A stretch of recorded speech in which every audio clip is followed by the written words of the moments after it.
ഡിന്നറായിട്ടോ സ്നാക്കായിട്ടോ ഒക്കെ കഴിക്കാൻ പറ്റുന്ന ചപ്പാത്തി ചിക്കൻ റോളിൻ്റെ റെസിപ്പിയാണ് കേട്ടോ ഇന്ന് ഷെയർ ചെയ്യുന്നത്. ആദ്യം ചിക്കൻ മാരിനേറ്റ് ചെയ്യാൻ വേണ്ടിയിട്ട് ഒരു ബൗളിലേക്ക് ഉപ്പ്, മഞ്ഞൾപ്പൊടി, മുളക് പൊടി, ചിക്കൻ മസാല, നാരങ്ങനീര്, വെളിച്ചെണ്ണ എന്നിവ ഒഴിച്ച് നന്നായിട്ടൊന്ന് മിക്സ് ചെയ്തെടുക്കാം.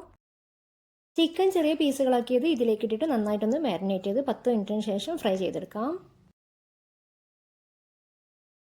വേറൊരു ബൗളിലേക്ക് നീളത്തിലരിഞ്ഞ സവാള, ക്യാരറ്റ്, ക്യാപ്സിക്കം, ചെറുതാക്കി എരിഞ്ഞ മല്ലിയില, ഉപ്പ്, കുരുമുളക് പൊടി എന്നിവ ഇട്ടൊന്ന് മിക്സ് ചെയ്തെടുക്കാം. ഒന്ന് കളർഫുൾ ആവാൻ വേണ്ടിയിട്ട് ചുവപ്പ് ക്യാപ്സിക്കവും പച്ച ക്യാപ്സിക്കവും ചേർത്ത് കൊടുത്തിട്ടുണ്ട്. ഇനി തയ്യാറാക്കി വെച്ചിട്ടുള്ള ഓരോ ചപ്പാത്തി എടുത്ത് അതിന് മുകളിൽ 2 സ്ലൈസ് ചീസ്, ചിക്കൻ ഫ്രൈ ചെയ്തത്, മുകളിൽ വെജിറ്റബിൾ എന്നിവ ഇട്ട് കൊടുത്ത് ഒന്ന് റോൾ ചെയ്തെടുക്കാം.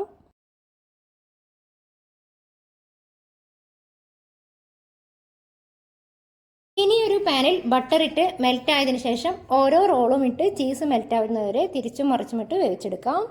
അപ്പോൾ ഇത്രയേ ഉള്ളൂ. എല്ലാവരും ഒന്ന് ട്രൈ ചെയ്ത് നോക്കണേ, എന്തായാലും ഇഷ്ടപ്പെടും.